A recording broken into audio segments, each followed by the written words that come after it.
کریں غیر گر بت کی پوجا تو کافر، جو ٹھہرائیں بیٹا خدا کا تو کافر، جھکیں آگ پر بہرے سجدہ تو کافر، کواکب میں مانے کرشمہ تو کافر،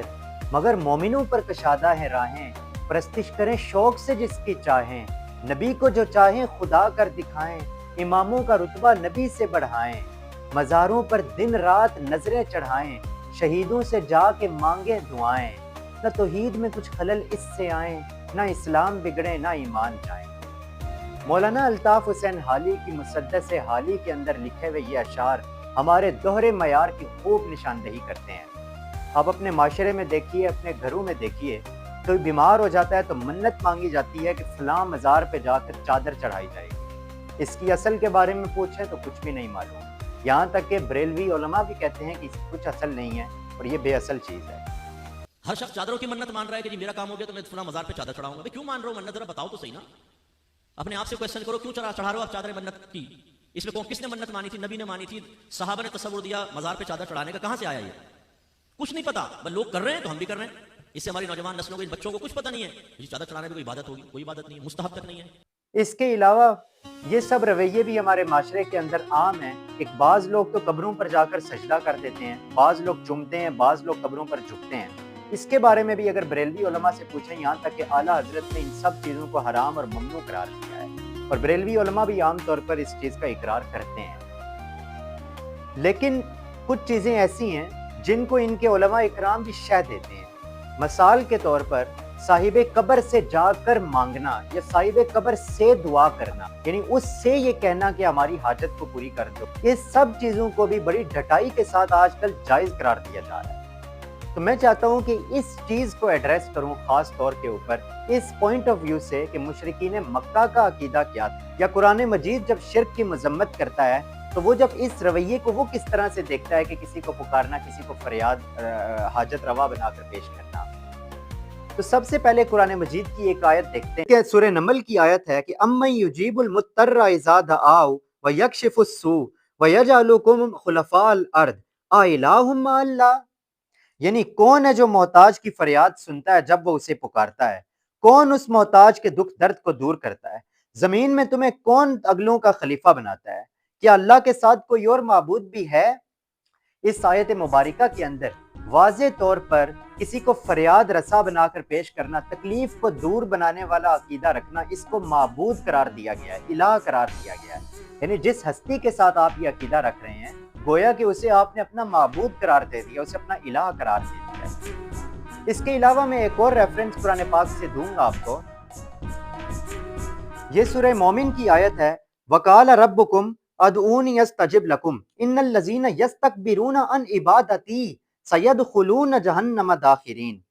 اے انسانوں، تمہارے رب کا ارشاد ہے، مجھے پکارو میں تمہاری دعائیں قبول کروں گا، جو لوگ میری بندگی سے تکبر کرتے ہیں تو اللہ تعالیٰ ان کو جہنم میں داخل کر دیں گے۔ یہاں پر غور کرنے کی بات یہ ہے کہ پیچھے ذکر ہو رہا ہے کہ اے انسانوں مجھے پکارو، مجھ سے دعا کرو، میں تمہاری دعا کو سنوں گا، جبکہ آگے ذکر ہو رہا ہے جو لوگ میری بندگی سے تکبر اختیار کرتے ہیں، جو لوگ میری عبادت سے تکبر اختیار کرتے ہیں، کہ گویا کہ اللہ تعالیٰ کو پکارنا، اس سے دعا کرنا ہی اس کی عبادت ہے۔ یعنی کہ جب وہ کہہ رہا ہے کہ مجھے پکارو، مجھ سے دعا کرو، مجھ سے فریاد کرو، ساتھ ہی کہہ رہا ہے کہ جو لوگ اللہ کی عبادت نہیں کرتے، یعنی عبادت کا دعا کے ساتھ ذکر کر دیا کہ گویا دعا ہی عبادت ہے۔ یہ بات بہت ساری احادیث میں بھی بیان ہوئی ہے۔ مثال کے طور پر ایک حدیث کے اندر آتا ہے الدعاء هو العبادہ، کہ دعا ہی تو عبادت ہے۔ اسی طرح کچھ روایات کے اندر آتا ہے کہ دعا عبادت کا مغز ہے۔ سامعین کرام، اسی طرح ہمارے ہاں یہ کہہ دیا جاتا ہے کہ ہم جن کو پکار رہے ہیں وہ اللہ کے نیک لوگ ہیں، اللہ کے نیک بندے ہیں، ہم تو انہی کو پکار رہے ہیں، ہم کوئی اللہ کے دشمنوں کو نہیں پکار رہے۔ تو اس حوالے سے بھی سن لیجئے گا کہ مشرکین مکہ جن لوگوں کو پکارتے ہوتے تھے وہ کون لوگ تھے۔ تو قرآن مجید اس حوالے سے بھی رہنمائی کرتا ہے، وہ کہتا ہے کہ اولئک الذین یدعون یبتغون الی ربہم الوسیلۃ ایہم اقرب ویرجون رحمتہ ویخافون عذابہ ان عذاب ربک کان محذورا، کہ جن کو یہ مشرکین پکارتے ہیں وہ تو خود اپنے رب کے قریب جانے کی طلب میں سرگرم ہیں، یا خود اپنے رب کی بارگاہ میں جانے کے لیے وسیلہ تلاش کرتے ہیں کہ ان میں سے کون اللہ سے زیادہ قربت حاصل کرتا ہے۔ یہ لوگ تو خود اپنے رب کی رحمت کے امیدوار ہیں اور اس کے عذاب سے ڈرتے ہیں۔ یہ کن کے بارے میں کہا جا رہا ہے؟ کہا جا رہا ہے کہ جن کو یہ مشرکین پکارتے ہیں وہ خود اللہ کے عذاب سے ڈرتے ہیں، وہ خود اللہ تعالیٰ کی بارگاہ میں اس تک قرب حاصل کرنے کے لیے وسیلہ یعنی نیک اعمال وغیرہ کرتے ہیں تاکہ اس کی بارگاہ میں پہنچ سکیں۔ تو یہ ان مشرکین کا عقیدہ ہے کہ وہ جن لوگوں کو پکارتے ہوتے تھے وہ خود نیک لوگ ہیں، یعنی کہ وہ نیک لوگ تھے جن کو وہ پکارا کرتے تھے۔ اس کے علاوہ ہمارے یہاں یہ بھی کہا جاتا ہے کہ مشرکین جن لوگوں کو پکارتے تھے انہیں مستقل بالذات یا خدا سمجھ کر پکارتے تھے، تو اس چیز کی بھی قرآن پاک بالکل نفی کر دیتا ہے۔ کئی مقامات پہ قرآن پاک نے اس چیز کی وضاحت کی ہے کہ اگر ان سے پوچھو زمین و آسمان کا خالق کون ہے، بارش کون برساتا ہے، تو وہ کہیں گے اللہ۔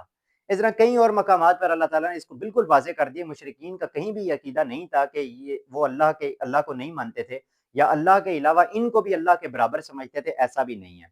وہ ان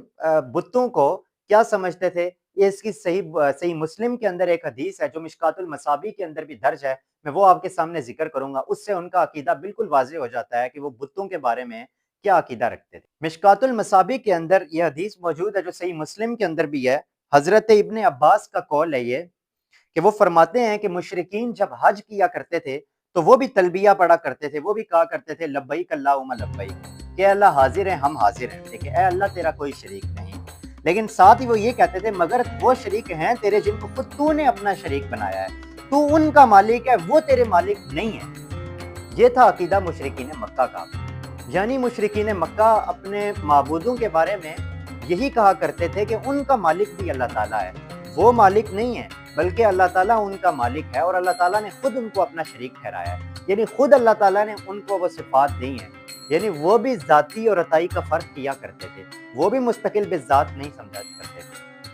اب میں آخری بات یہ کروں گا کہ اکثر یہ کہہ دیا جاتا ہے کہ یہ تو بت تھے، ہم تو انسانوں سے مدد مانگتے ہیں، تو ایسی بات، یہ بت کیا تھے ان کے بارے میں بھی اپنی غلط فہمی دور کر لیجیے۔ یہ بات بھی احادیث کی کتابوں میں آئی ہے اور سند کے ساتھ آئی ہے، اور غالباً صحیح بخاری کے اندر یہ بات بھی درج ہے۔ حضرت ابن عباس کا قول یہ ہے کہ جن بتوں کی عرب کے اندر پوجا کی جاتی ہے ان میں سے کچھ وہی بت ہیں جو حضرت نوح علیہ السلام کی قوم کے نیک لوگوں کے نام تھے، اور حضرت موسیٰ علیہ السلام کی قوم کے لوگ بھی ان کو پوجنا شروع کر دیتے تھے، یعنی یہ وہ نیک لوگ تھے کہ جو حضرت نوح علیہ السلام کی قوم سے جن کا تعلق تھا۔ پھر اس کی پوری تاریخ حضرت ابن عباس نے بیان کی ہے، وہ یہ کہتے ہیں کہ ان میں سے جب چند نیک لوگوں کی وفات ہو گئی، فوت ہو گئے، اللہ کے پیارے بندے تھے، بزرگ تھے، بزرگان دین تھے، تو شیطان نے ان لوگوں کے دل میں یہ وسوسہ ڈالا کہ تم تو ان لوگوں کو بھول جاؤ گے، ایسا کرو کہ ان لوگوں کی تصویریں بنا لو، یعنی ان کے اس طرح کے بت بنا لو اور ان سے عقیدت کا اظہار کرو۔ تو شروع میں یہ لوگ ان کی عبادت نہیں کیا کرتے تھے بلکہ محض ان سے عقیدت وغیرہ کا اظہار کیا کرتے تھے، لیکن اس کے بعد وہ جب اوپر کے لوگ وفات پا گئے، جن لوگوں نے یہ کام پہلی بار کیا تھا، جب وہ فوت ہو گئے تو نئی نسلوں نے انہیں بتوں کی پوجا کرنی شروع کر دی تھی، یوں بت پرستی کا رواج عام پڑا تھا۔ تو یہ ہے بتوں کے بارے میں عقیدہ مشرکین مکہ کا، اور بتوں کی حقیقت بھی یہ ہے۔ تو بت جو تھے وہ بھی انہوں نے نیک لوگوں کے بت بنائے ہوئے تھے، وہ کوئی خدا کے دشمنوں کے بت نہیں بنائے ہوئے تھے۔ تو میرے دوستو، خلاصہ کلام یہ ہے کہ اللہ تعالیٰ کے سوا کسی کو بھی آپ مدد کے لیے پکار رہے ہیں، کسی کو بھی حاجت روا بنا رہے ہیں، کسی کو بھی اگر آپ داتا بنا رہے ہیں، تو یہ گویا کہ اللہ تعالیٰ کی عبادت کرنا ہے، اور اس بات کا کسی فرقہ واریت سے کوئی تعلق نہیں ہے۔ بریلوی مسلک کے مفسر قرآن صاحب تبیان القرآن، جنہوں نے قرآن پاک کی تفسیر لکھی، وہ جب اس آیت کی تفسیر لکھتے ہیں ایاک نعبد و ایاک نستعین، تو وہ بھی یہی کہتے ہیں کہ بالکل صرف اللہ کو پکارنا چاہیے، صرف اللہ ہی سے مدد مانگنی چاہیے، یہی طریقہ ہے۔ بزرگوں کو پکارنا، بزرگوں سے مدد مانگنا، یہ کوئی صحیح طریقہ نہیں ہے، نہ یہ درست طریقہ ہے۔ اسی طرح پیر نصیر الدین نصیر کی تو آخری زندگی اسی چیز کی گواہی پر گزری ہے، وہ اس چیز کا بہت زیادہ زور دیا کرتے تھے کہ اس چیز کو چھوڑ دیجئے کہ آپ اللہ کے علاوہ دوسروں کو پکارتے ہیں، غیر اللہ کو پکارتے ہیں، اس چیز کو چھوڑ دیجئے، صرف اللہ ہی سے مدد مانگیں، اللہ تعالیٰ کو اپنا حاجت روا مانیں، اللہ تعالیٰ ہی کو داتا مانگیں، وہی داتا ہے، وہی دیتا ہے۔